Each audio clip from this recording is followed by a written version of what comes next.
Hi, heute baue ich mir einen Sägerollwagen für die Tischkreissäge und die Kappsäge mit integriertem Frästisch und Stichsägetisch und Platz für Zubehör. Wow! Nur wie? Willkommen bei Toolsinnig. Die Tiefe ist gesetzt, das Teil muss ja noch durch die Tür passen. Also auf ans Konstruieren. Ein Rollwagen braucht natürlich Rollen und einen Korpus, mit dem ich eine Arbeitshöhe von 100 cm Oberkante Kreissäge erreichen will. Die Kappsäge bzw. die nicht genutzte Säge soll wie bisher unten abgestellt werden. Sind die Sägen getauscht, ist die Arbeitshöhe der Kappsäge zu niedrig, also brauche ich eine Art Podest, das nicht im Weg ist, wenn die Kreissäge oben ist. Auf der linken Seite soll ausklappbar der Frästisch untergebracht werden. Cool wäre es auch, wenn ich eine der Stichsägen dort mit einem langen Blatt unterbringen kann. Brauche ich aktuell zwar sehr selten, aber für ein kommendes Projekt könnte das durchaus nützlich sein. Los geht's! Das Material für den Rollwagen kommt von zerpflückten Lagerschränken im Keller. Der wird in ein paar Monaten geräumt und umgebaut. Spätestens dann muss alles raus und so findet das Material direkt wieder Verwendung. Prima. Das meiste ist 15 mm OSB, aber den Boden mache ich aus einem Restmultiplex. Das kommt vielleicht dem Schwerpunkt zugute.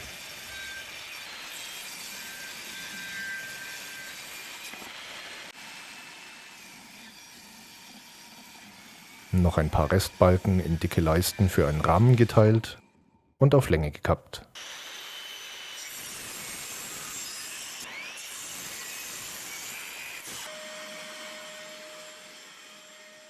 Der kleine Mopedlift hat sich schon etliche Male als praktischer Helfer herausgestellt.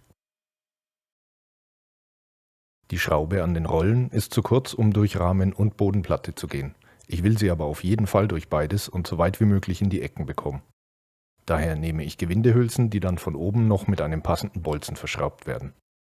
Mit ein bisschen Loctite wird das schon klappen. Auch wenn die Rollen jetzt noch nicht rankommen, bohre ich schon alles durch, wofür ihr mich später noch auslachen dürft. Mein kleiner Akkuschrauber ist da allerdings nicht das Mittel der Wahl. Vor allem nicht, wenn 60 cm weiter die Ständerbohrmaschine steht.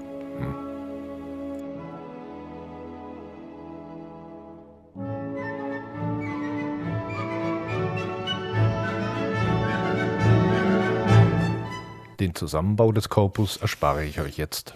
Aber schön Gruß von 4 Stellvertreterschrauben. Zurück von der Kaffeepause geht's mit neuer... Oh shit, here we go again. Kleinen Moment. Besser. Mal sehen, ob ich irgendwas Wichtiges nicht bedacht habe, aber nee, soweit keine Überraschungen. Für den Parallelanschlag muss hinten noch ein Ausschnitt rein, vorne passt's und die Absaugung braucht noch ein Loch. Soweit alles okay und ich kann die finale Höhe für den Zwischenboden festlegen. Auch dafür ist der kleine Scherenlift wieder super praktisch. Jetzt aber unbedingt mal Rollen dran machen, der wird ganz schön schwer, der Klops. Die Gewindehülse wird so circa zur Hälfte auf die Schraube geschraubt, das gibt dann an beiden Enden ausreichend Grip. Ein bisschen superfester Schraubenkleber für das untere Ende, damit sich das weder losrüttelt noch beim Nachziehen mitdreht. Bis sich das Loctite gesetzt hat, reicht handwarm andrehen.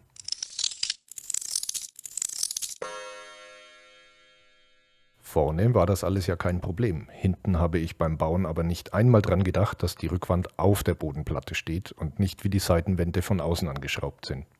Nicht schön, aber schlimm ist auch nicht. Zeit, den Zwischenboden einzubauen.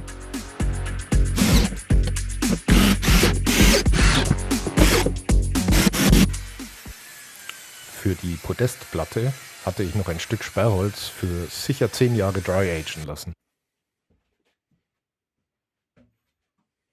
Den Zwischenboden an sich musste ich stückeln, mache mir aber wegen Stabilität vorerst überhaupt keine Sorgen.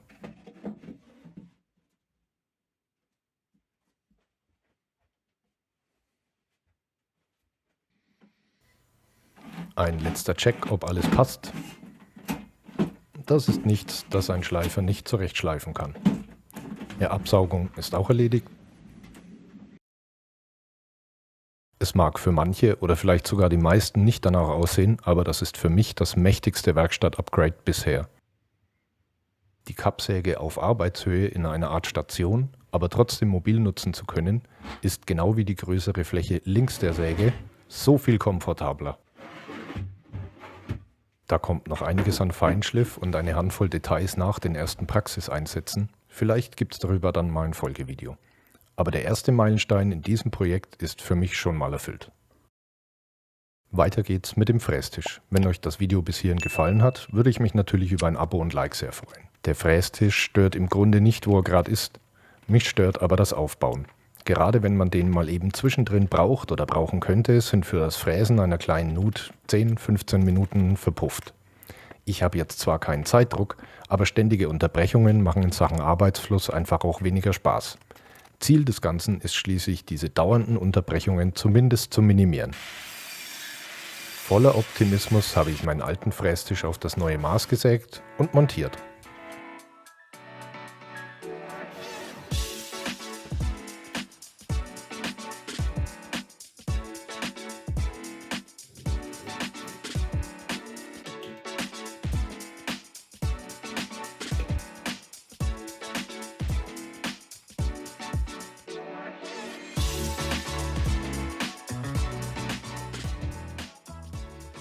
Und klappt? Ganz klar, jein. Anfangs wollte ich die Metallstreben des alten Sägetischs für den Korpus verwenden, bis ich mich entschieden habe, den ganzen Korpus aus Holz zu machen. Ab da habe ich aber dann erstmal nicht weiter über den Klapptisch nachgedacht und auch nicht darüber, dass ein fester Fräskorb runtergeklappt ja irgendwo verschwinden muss. Das ist aber kein Problem. Da sollte jetzt eigentlich schön der Fräskopf rausgucken, aber die Ausrichtung des Fräskorbs gepaart mit der Nähe zur Wand und der Bauform der Fräse, naja, ihr seht's ja. Leider war den Fräskorb um 180 Grad zu drehen auch nicht die Lösung, weil dann der Spannhebel nicht mehr zu betätigen ist. Ich nutze die Platte jetzt noch für die nächste Tüftelei, werde sie aber neu machen. Es sind auch so ein paar Stellen aufgetaucht, die mir nicht stabil genug sind. Ein wenig Höhenanpassung muss auch noch gemacht werden und es fehlen noch 2 Features. Die Stichsäge ist ein Werkzeug, das ich nicht sehr mag und eigentlich nur für Ausschnitte nutze, bei denen es überhaupt nicht auf besondere Optik ankommt. Ich fand die Idee eines Stichsägetisches schon länger ziemlich gut, aber dafür extra was zu bauen, das dann 362 Tage im Jahr nur rumsteht, war Quatsch. Jetzt ist aber eine Gelegenheit da, mal auszuprobieren, ob man damit nicht zumindest ein paar Rundungen oder ähnliches halbwegs gut aussägen kann. Den Halter für die Stichsäge habe ich gedruckt. Erstens, weil ich damit schneller zu einem präzisen Ergebnis komme. Zweitens konnte ich in der Zeit meine Werkstatt aufräumen, das Videoskript weiterschreiben und ein bisschen YouTube gucken.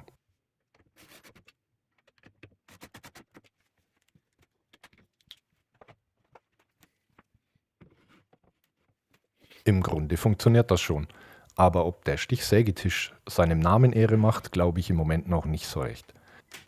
Beim ersten Testschnitt hat das alles extrem vibriert und damit auch die Aufnahme verhunzt. Ich mache jetzt die Platte neu und will dann das letzte Feature komplett an dem Rollwagen machen. Die Stichsäge also, soweit es geht, hin zum Wagen, den Fräskorb weiter weg. Ich quatsch euch jetzt kurz mal nicht weiter voll. Praktisch einfach mal die Fräse halten.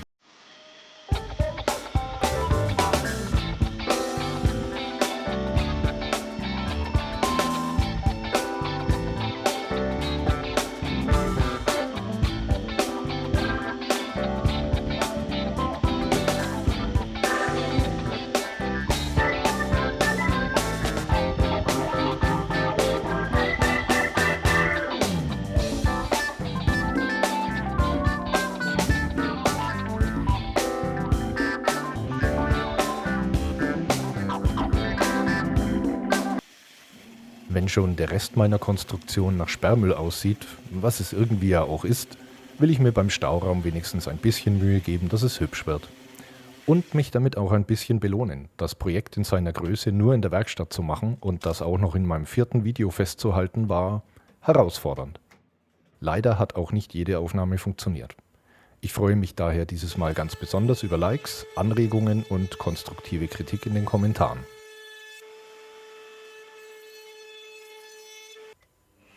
Ganz alleine am Rollwagen konnte ich das allerdings dann doch nicht bauen, da ich mich gegen einen Knauf und für ein Griffloch entschieden habe.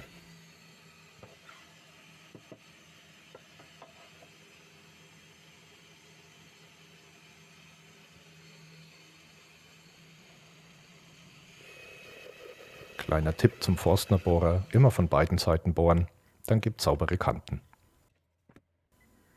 Das noch fix abgerundet und ein klitzekleines letztes Detail vorbereitet.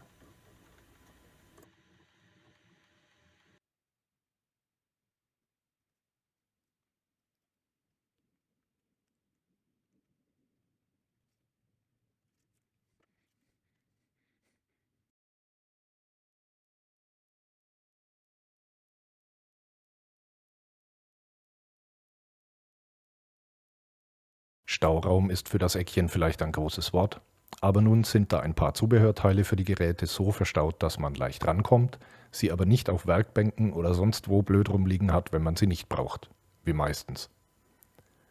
Sozusagen in einer Kappstation macht der Einsatz der Kappsäge nun endlich auch mit längeren Teilen wieder Spaß, auch wenn mein treuer Mopedlift nun eine Aufgabe weniger hat. Die Höhen sind, soweit ich das jetzt einschätze, genau genug geworden, um keine größeren Fehler zu erzeugen.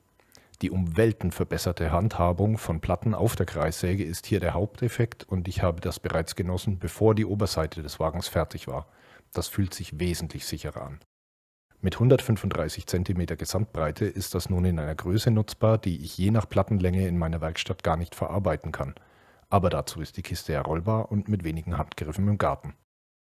Der klappbare Frästisch ist ebenfalls eine enorme Verbesserung.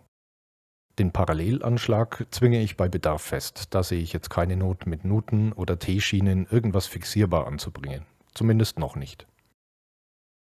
Ganz ehrlich habe ich mir schon beim Aussägen des Lochs für den Fräskorb am Korpus gedacht, dass Vibrationen ein Problem werden können. Das hat sich beim ersten Testschnitt dann auch verhärtet. Ich wollte es aber ausprobieren, dann probiere ich es auch aus. Und ja, es ist Kacke. Das Ganze an einem klappbaren Tisch zu basteln war natürlich Blödsinn, aber ich bin nun mal jemand, der gern selbst auf die Herdplatte fasst, um das mit der Hitze zu überprüfen. Sagen wir mal, zur Halbzeit steht's 1:0 für die Stichsäge. Alles in allem bin ich aber sehr zufrieden mit dem Ergebnis und freue mich darauf, die Kiste bei kommenden Projekten einzusetzen und im Lauf der Zeit noch zu verfeinern. Dazu gibt's dann vielleicht nochmal ein Folgevideo.